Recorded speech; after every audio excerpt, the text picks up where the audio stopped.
आइए इस मैदान में और देखिए यहां का नजारा कि कैसे हजारों विद्यार्थी जो डॉक्टर बाबा साहब भीमराव अंबेडकर और भगत सिंह के सपनों का भारत बनाना चाहते हैं, उस मैदान में डट करके खड़े हुए हैं। हमको एकजुट होना पड़ेगा, सड़कों पे आना होगा और बार बार इस सरकार को बताना होगा कि तुमको चुन करके अगर गद्दी दिए हैं तो छीन करके गद्दी ले भी सकते हैं। इस बात को याद रखना। किसी ना किसी को बोलने का खतरा उठाना पड़ता है कि बोलने का अधिकार किसी भाजपा या नरेंद्र मोदी की गिरवी नहीं है, यह डॉक्टर बाबा साहब भीमराव अंबेडकर का दिया हुआ अधिकार है।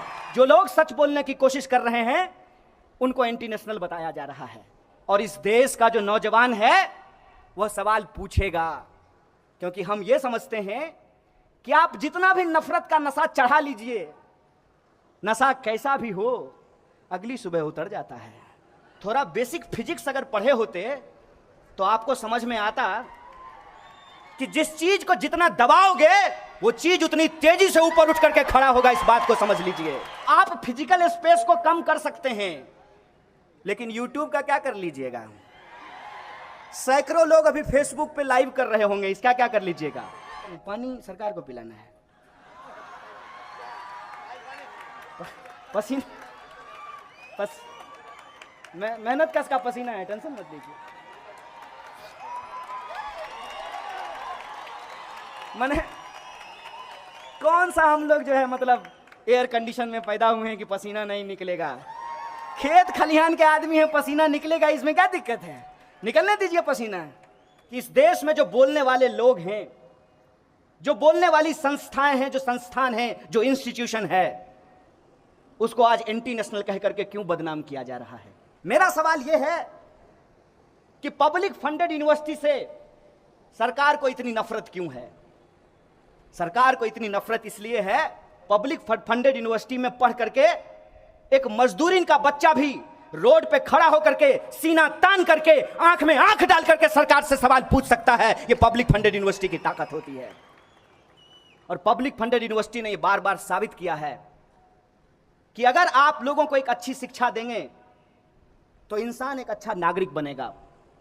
अच्छे नागरिक से एक अच्छे समाज का निर्माण होगा, अच्छे समाज से एक बेहतर देश बनेगा और एक बेहतर देश से एक बेहतर दुनिया की कल्पना की जा सकती है।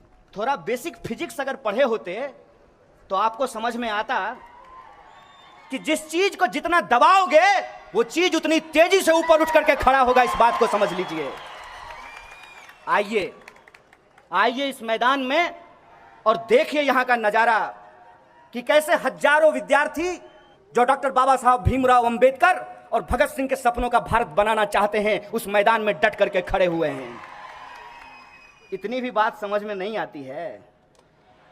डिजिटल इंडिया भी आपके लिए जुमला ही है क्या? अगर डिजिटल इंडिया है और डिजिटल इंडिया हो रहा है तो आप फिजिकल स्पेस को कम कर सकते हैं, लेकिन यूट्यूब का क्या कर लीजिएगा? सैकड़ों लोग अभी फेसबुक पे लाइव कर रहे होंगे, इसका क्या कर लीजिएगा? ईमान बचा लीजिए, ईमान बचा लीजिए।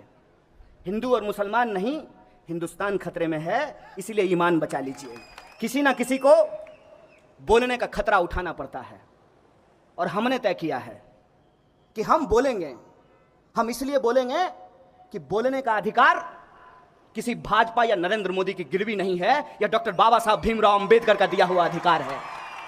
हम बोलेंगे और हम आपसे सवाल पूछेंगे।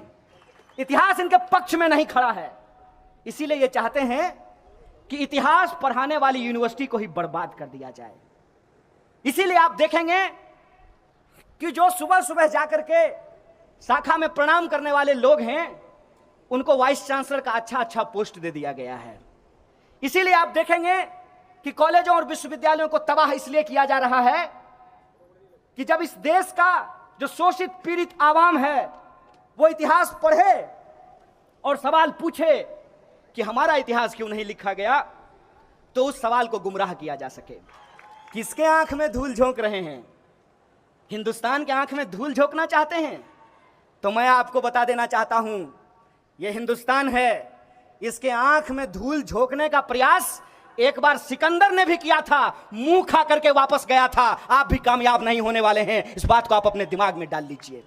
यह इस देश की हकीकत बनती जा रही है कि जो लोग सच बोलने की कोशिश कर रहे हैं उनको एंटी नेशनल बताया जा रहा है। और इस देश का जो नौजवान है वह सवाल पूछेगा, क्योंकि हम ये समझते हैं कि आप जितना भी नफरत का नशा चढ़ा लीजिए, नशा कैसा भी हो अगली सुबह उतर जाता है। एक मजेदार चीज आपने देखा है, मोदी जी के प्रचार पर करोड़ों रुपया खर्च किया जाता है यह बताने के लिए कि मोदी जी गरीब थे। करोड़ों रुपया खर्च किया जाता है कि मोदी जी गरीब थे। ए देश के गरीबों, मोदी जी गरीब थे, तुम गरीब हो, और वो तुम्हारे पैसे से ही तुमको बता रहे हैं कि वो गरीब थे। इस दुष्प्रचार का शिकार मत बनिए, सच से सवाल कीजिए। मोदी जी अगर गरीब थे तो गरीबों के प्रति उनको यदि संवेदना है, अगर वो चाय बेचते थे, यदि उनकी मां मजदूरन थी, तो आज जो मजदूर हैं, आज जो चाय बेचने वाले हैं, आज जो देश के गरीब हैं, उनके लिए आपने क्या किया है? मैं यह पूछना चाहता हूं कि जब आप सरकारी स्कूल कॉलेज के बजट को खत्म कर देते हैं तो किसका बच्चा नहीं पढ़ता है? अमीर का बच्चा को पढ़ने में दिक्कत होता है कि गरीब को बच्चा को पढ़ने में दिक्कत होता है? जब आप रेलवे बेच दीजिएगा तो किसको इधर से उधर जाने में दिक्कत होगी? अमीर को दिक्कत होगी कि गरीब को दिक्कत होगी? गरीब को दिक्कत होगी ना। तो मोदी जी जब आप गरीब थे तो जो गरीब हैं उनके ऊपर अत्याचार क्यों कर रहे हैं? मैं ये सवाल पूछ रहा हूं, यही हमारा सवाल है। बाहर जाएंगे तब तमाशा, देश लौट करके आएंगे तब तमाशा। ऐसा लग रहा है कि जैसे सरकार नहीं चला रहे हैं, तमाशबीनों की टोली बना करके चले हैं। भाई बजाओ ताली, तमाशा चल रहा है। अरे एक काम तो गिनाइए साहब, आप अपने वादे पे खड़ा उतरिए। मैं पहला आदमी होऊंगा जो आपका विरोध नहीं करूंगा। मैं आप कहें तो मैं आपको एफिडेविट बना करके दे देता हूं कि जो बात आप बोलते थे उसमें से आप कुछ बात तो लागू कर दीजिए। मोदी जी के पुराने भाषण को सुनिएगा। मोदी जी कहते थे कि अगर देश में एक मजबूत प्रधानमंत्री होता तो रुपया कभी नीचे नहीं जाता। मन करता था कि बाप रे बाप, ये आदमी कब देश का प्रधानमंत्री बनेगा। और जब प्रधानमंत्री हो गए हैं, रुपया रोज नीचे जा रहा है, तब एक सवाल नहीं बोल रहे हैं कि रुपया क्यों नीचे जा रहा है। जब मुख्यमंत्री थे तो भाषण देते थे कि मैं मर जाऊंगा लेकिन मैं आधार योजना को लागू नहीं होने दूंगा। आए भी, आधार योजना लाए भी और मरे भी नहीं है, एकदम जीता जागता खड़े हैं। जब मुख्यमंत्री थे तो कहते थे कि जीएसटी सबसे खराब योजना है, इसको कभी नहीं लागू होना चाहिए। अब सरकार में हैं, प्रधानमंत्री हैं, जीएसटी लागू कर दिए हैं और उनको मालूम है कि जीएसटी में गड़बड़ी है। आपको मालूम है, सैकड़ों बार उसमें परिवर्तन किया गया है, सैकड़ों बार। सरकार खुद बजट लेकर के आती है और कहती है कि कॉर्पोरेट टैक्स लगाने से देश को फायदा होगा, इसीलिए हमने कॉर्पोरेट टैक्स लगाया है। और जब मंदी आती है तो चुपचाप जो फिनेंस मिनिस्टर हैं चुपचाप कॉर्पोरेट टैक्स को घटा देते हैं, देश को पता नहीं चलता है। अरे अपनी बात पे तो टिके रहते। एक कहावत बार बार कही जा रही है, बार बार एक कहावत कही जाती थी कि झूठों की बात पे और घोरों की लात पे कभी भरोसा नहीं करना चाहिए। अब ये झूठों की बात की जगह ये हो गई है कि भाजपा की बात पे और घोड़े की लात पे कभी भरोसा नहीं करना चाहिए। एक बात हमको बता दीजिए जो इन्होंने कहा हो और जिस पे ये